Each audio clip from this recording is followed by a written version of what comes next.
दोस्तों, स्वागत है आपका इंडिया का भूगोल में, जहां हम एक साथ भारत के ज्योग्राफिक जेम को एक्सप्लोर और अनलॉक करेंगे इस मिनी डॉक्यूमेंट्री के जरिए।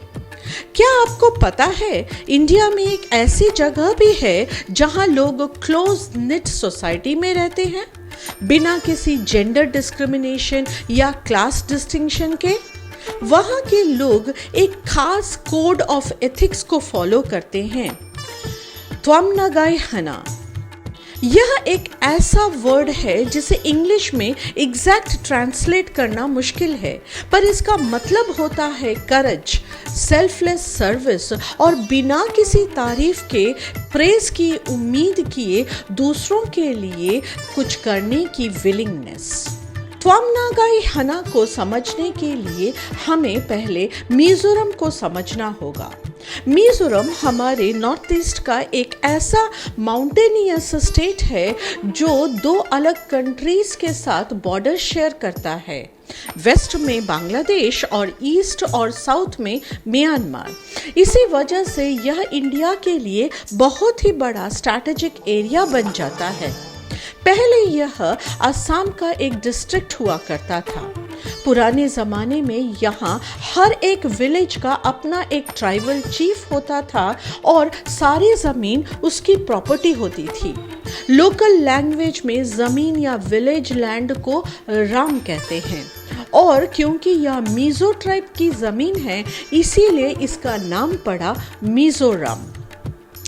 यहाँ का मौसम पूरी तरह मॉनसून पर डिपेंड करता है।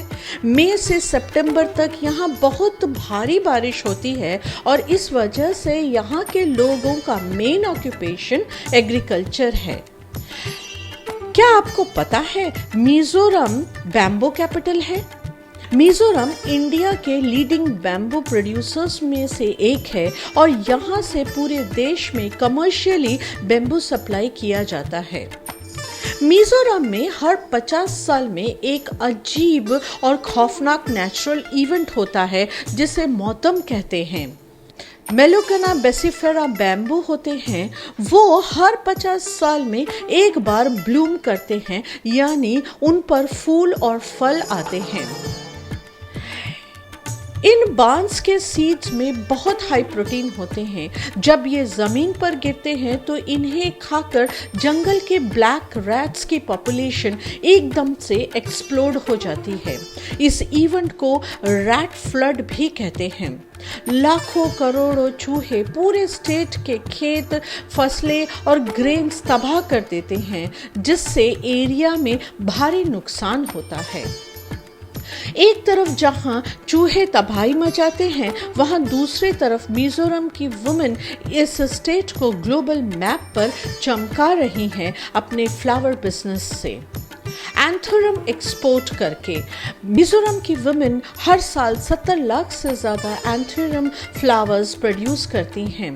ये फ्लावर्स न सिर्फ इंडिया के डोमेस्टिक मार्केट्स में सप्लाई होता है, बल्कि यूके, जापान और यूएई जैसे बड़े फॉरेन कंट्रीज में एक्सपोर्ट किया जाता है। एंथोरम के अलावा मिजोरम पूरे देश में हाई क्वालिटी रोजेस की प्रोडक्शन और सप्लाई के लिए भी बहुत फेमस है। मिजोरम इंडिया की सेकेंड लीस्ट पॉपुलेटेड स्टेट है, पर नेचर के मामले में यह सबसे रिच है। इस माउंटेनियस रीजन में बर्ड्स की लगभग 640 स्पीसीज मिलती हैं, जिनमें से बहुत सारी ऐसी हैं जो सिर्फ हिमालयन फुटहिल्स और सदर्न ईस्ट एशिया में ही पाई जाती हैं। नेचर और वाइल्ड लाइफ को प्रोटेक्ट करने के लिए इस छोटे से स्टेट में 2 नेशनल पार्क और 6 वाइल्ड लाइफ सेंचुरीज हैं। मिजोरम किसी एक ट्राइब का नहीं, बल्कि बहुत सारी अलग अलग एथनिक ट्राइब्स का घर है, जो कल्चरली और लिंग्विस्टिकली एक दूसरे से जुड़ी हुई हैं। इन सभी ग्रुप्स को कलेक्टिवली मिजोस कहा जाता है। हर एक मिजो ग्रुप की अपनी एक सोशल यूनिट होती है, उनका विलेज, और इनकी पूरी दुनिया इसी विलेज के आसपास घूमती है। इनका विलेज सेटअप बहुत ही इंटरेस्टिंग होता है। सिक्योरिटी और डिफेंस के लिए मिज़ो विलेजेस को हमेशा पहाड़ की चोटी पर यानी हिल टॉप पर बनाया जाता है। गांव के बिल्कुल बीच में चीफ यानी गांव के राजा का घर होता है, जहां से सारे बड़े डिसीजंस लिए जाते हैं। चीफ के घर के पास ही एक बहुत इम्पॉर्टेंट जगह होती थी जिसे ज़्वालबुक कहते थे। यह बेसिकली एक बैचलर्स डॉर्मिटरी या कम्युनिटी हॉल होता था, जहां गांव के सारे यंग अनमैरिड लड़के एक साथ रहते थे। यह सिर्फ सोने की जगह नहीं थी, बल्कि यह गांव का ट्रेनिंग ग्राउंड था। यहाँ यंग लड़कों को डिसिप्लिन, रेसलिंग, वॉरफेयर और सबसे इम्पोर्टेंट त्वम नगाई हना सेल्फलेस सर्विस की शिक्षा दी जाती थी।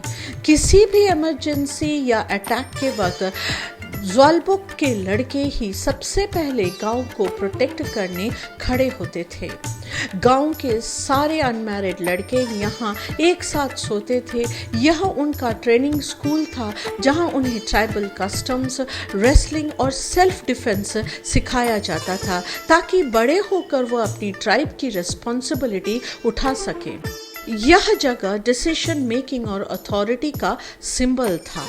क्योंकि सारे यंग लड़के एक ही छत के नीचे होते थे, गांव पर कोई भी मुसीबत आए, जैसे आग लगना या कोई नेचुरल कैलामिटी हो या दुश्मन ट्राइब का अटैक, ये यूथ एक सेकंड में एक्शन के लिए रेडी हो जाते थे।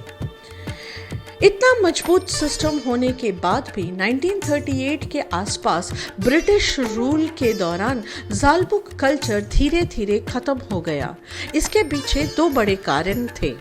मिजोरम में जब क्रिश्चियनिटी आई तो ब्रिटिश मिशनरीज ने नए स्कूल्स खोले। इन मिशनरी स्कूल्स के एजुकेशन सिस्टम ट्रेडिशनल लर्निंग से बिल्कुल अलग थे। वेस्टर्नाइज्ड आउटलुक की वजह से यंग जनरेशन का माइंडसेट बदल गया और उनका कलेक्टिव डॉर्मेटरी में सोना धीरे धीरे बंद हो गया। सबसे बड़ा रीजन था पावर। ब्रिटिश गवर्नमेंट को यह बिल्कुल पसंद नहीं था कि विलेज चीफ्स का कंट्रोल ज़्वालबुक के जरिए यूथ पर इतना स्ट्रांग हो। अगर यूथ चीफ की बात मानेगा तो ब्रिटिशर्स उन पर राज कैसे करेंगे। इसलिए विलेज चीफ्स की पावर को कम करने के लिए ब्रिटिश एडमिनिस्ट्रेशन ने ज़्वालबुक को ऑफिशियली अबॉलिश कर दिया। पहले के ज़माने में मिज़ोरम अलग अलग क्लैन यानी कबीलों में बटा हुआ था, जहां हर गांव अपने अपने में एक परिवार होता था। आज बदलाव के बाद 95% मिज़ोस क्रिश्चियन हैं। भले ही ब्रिटिशर्स के आने से और क्रिश्चियन चर्च ऑर्गेनाइजेशंस की वजह से उनका लाइफस्टाइल बदल गया हो, लेकिन उनका कोर कल्चर बिल्कुल नहीं बदला। त्वम नगाई हना आज भी हर मिज़ो के अंदर डीपली एम्बेडेड है। यह उनकी एक ऐसी मॉरल फोकस है जो उन्हें दूसरों के लिए सेल्फ सेक्रीफाइस करना सिखाती है। मिज़ोरम की सबसे प्यारी बात पता है क्या है? It is truly equal society. यहाँ अमीर गरीब का कोई क्लास बैरियर नहीं है और ना ही जेंडर के नाम पर कोई भेदभाव होता है। यहाँ लगभग 90% लोग कल्टीवेटर्स हैं और पूरा गांव एक बड़े परिवार की तरह रहता है। गांव में किसी बच्चे का जन्म हो, किसी की शादी हो या किसी की डेथ हो जाए, कुछ भी हो, पूरा का पूरा गांव उसमें बराबर शामिल होता है। कोई भी अकेला नहीं रहता। अगर आपको लगता है कि यह सिर्फ एक पुराना ट्राइबल कल्चर है तो आप बिल्कुल गलत हैं। मिज़ोरम इंडिया का सबसे एडवांस्ड स्टेट्स में से एक है। यहाँ की लगभग 90% वर्कफोर्स हाईली लिटरेट और पढ़ी लिखी है। यहाँ के लोग बहुत ही स्मूथली और वाइड स्प्रेड तरीके से इंग्लिश का यूज़ करते हैं, जो इन्हें ग्लोबली कनेक्ट करता है। तो दोस्तों, यह वीडियो हमें एक बहुत बड़ा लेसन सिखाता है। अगर हम त्वमनगाई हना के सबसे करीबी कोर को समझना चाहें तो इंग्लिश में ऑल्टरिज्म कहा जा सकता है। हालांकि मीज़ो कल्चर में इसका मतलब इससे कहीं ज़्यादा गहरा और इसका एक्सप्रेशन कहीं ज़्यादा बड़ा है। अब एक बड़ा सवाल हम सब के लिए, क्या हम शहर में रहने वाले लोग अर्बनाइट्स बदलाव के लिए इस ऑल्ट्रिज्म को अपनी लाइफ में ट्राई कर सकते हैं? यही एक सवाल मैं आप सबके सामने छोड़कर जा रही हूँ, ताकि आप खुद ही इस बारे में थोड़ा सोचें और सेल्फ इंट्रोस्पेक्ट करें। क्या आप मिजोरम घूमने गए हैं? कमेंट करके ज़रूर बताएं। अगर नहीं तो इस मिनी डॉक्यूमेंट्री से प्रेरित होकर वहां घूम आए। आपको तब अपने देश के ज्योग्राफिक जेम के ग्लोबल वाइब पर नाज होगा। मिलते हैं अगले मिनी डॉक्यूमेंट्री के साथ। तब तक के लिए स्टे क्यूरियस, स्टे हैप्पी।